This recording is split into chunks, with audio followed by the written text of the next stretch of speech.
शीतकालीन सत्र में दो मुद्दे गूंजे। पहला वंदे मातरम और दूसरा एसआईआर। राहुल गांधी और प्रियंका गांधी समेत विपक्षी सांसदों ने सरकार से दोनों मुद्दों पर कई सवाल पूछे, जिनका जवाब देने उतरे प्रधानमंत्री के सेनापति अमित शाह, जिन्होंने राज्यसभा और लोकसभा दोनों जगह विपक्ष के एक एक आरोप का ऐसा तगड़ा जवाब दिया कि विपक्ष के लिए पलटकर वार करना मुश्किल हो गया। मैं नहीं करूंगा, इस तरह से नहीं चलेगी संसद। शीतकालीन सत्र में गरजे अमित शाह। आपकी मुंसफी से संसद नहीं चलेगी। मेरे यहाँ बोलने का क्रम मैं तय करूंगा, इस तरह से नहीं चलेगी संसद। शाह के आगे विपक्ष की बोलती बंद। 2009 का चुनाव हुआ, पूरा ईवीएम से हुआ, ये जीत गए, चुप्पी साध ली। 2014 में सब हम जीते तो कौ चालू करते। वंदे मातरम से एसआईआर तक सदन में गूंजी अमित शाह की दहाड़।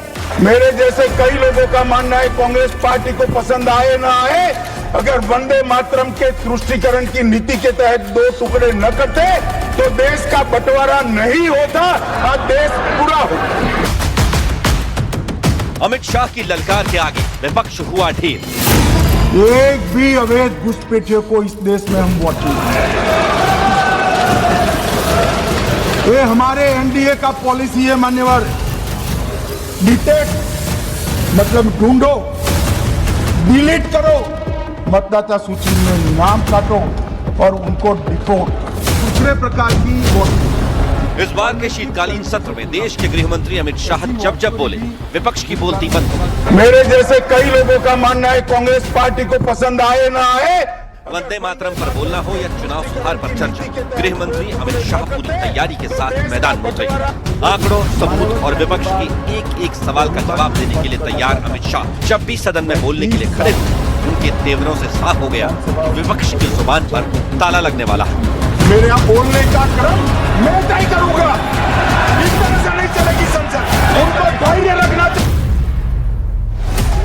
10 दिसंबर को चुनाव सुधार पर चर्चा के दौरान यही हुआ। घुसपैठियों के मुद्दे पर कांग्रेस समेत विपक्ष की दूसरी पार्टियां अमित शाह के आक्रामक तेवरों और तीखे सवालों के तीर झेल नहीं पाई और उन्होंने सदन से वॉकआउट कर दिया।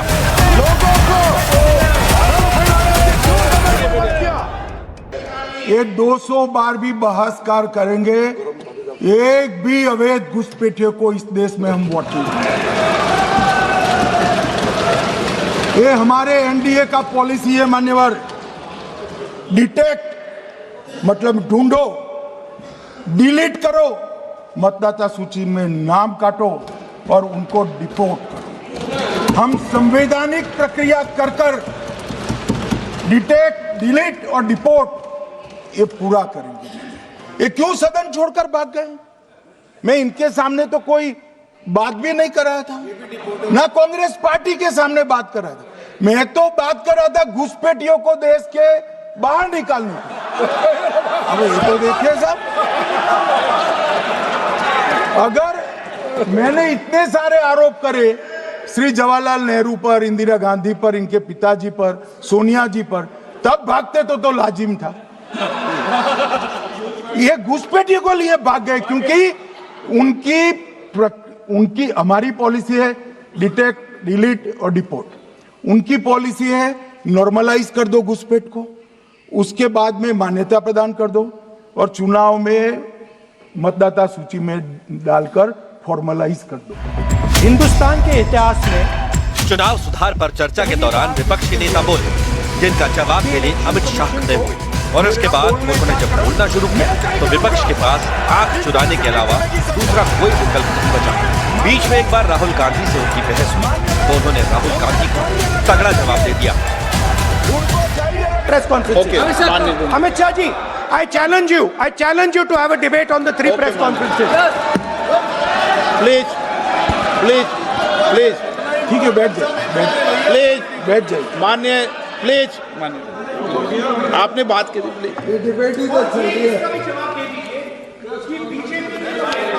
उत्तर प्रदेश में और हरियाणा में दोनों चुनाव में वोट कैसे दे रहे माननीय हैं? प्लीज ये भी जवाब दे दीजिए। माननीय गृह मंत्री जी, मान्यवर, पहली बात मैं स्पष्ट करना चाहता हूं, मैं 30 साल से विधानसभा और संसद में जनप्रतिनिधि के रूप में चुनकर आता हूं। मुझे लंबा अनुभव है संसदीय प्रणाली का।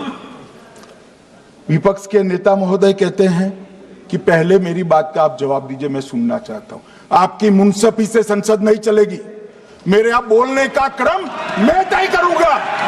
इस तरह से नहीं चलेगी संसद। मान्यवर, उनको धैर्य रखना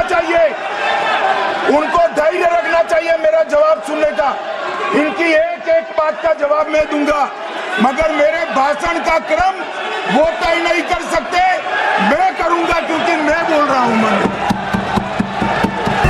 चुनाव सुधार पर चर्चा के दौरान गृह मंत्री अमित शाह ने आंकड़ों के साथ बात की और विपक्ष को एसआईआर की पूरी एबीसीडी समझा दी। 2004 के बाद सीधा 2025 में गहन पुनरीक्षण हो रहा है और इस वक्त हम हैं। एक पूरा गहन पुनर्निरीक्षण एसआईआर की प्रक्रिया का आज तक 2004 तक किसी भी दल ने विरोध नहीं किया है, मान्यवर, क्योंकि ये चुनाव को पवित्र रखने की प्रक्रिया है। चुनाव के उद्देश्यों को, लोकतंत्र को स्वस्थ रखने की प्रक्रिया है।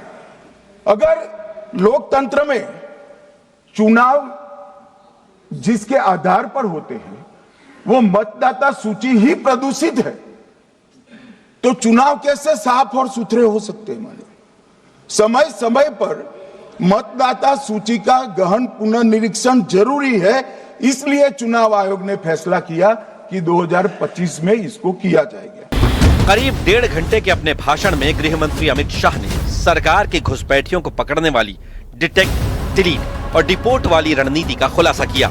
उन्होंने वोट चोरी, घुसपैठ, ईवीएम और एसआईआर जैसे हर उस मुद्दे पर विपक्ष को करारा जवाब दिया जो पिछले कुछ महीने से विपक्ष का सरकार पर हमला करने का हथियार बने हुए हैं।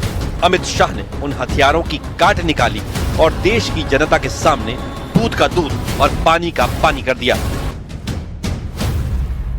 चर्चा तय हुई थी चुनाव सुधारों के लिए, मगर ज्यादातर विपक्ष के सदस्यों ने एसआईआर पर ही चर्चा करी।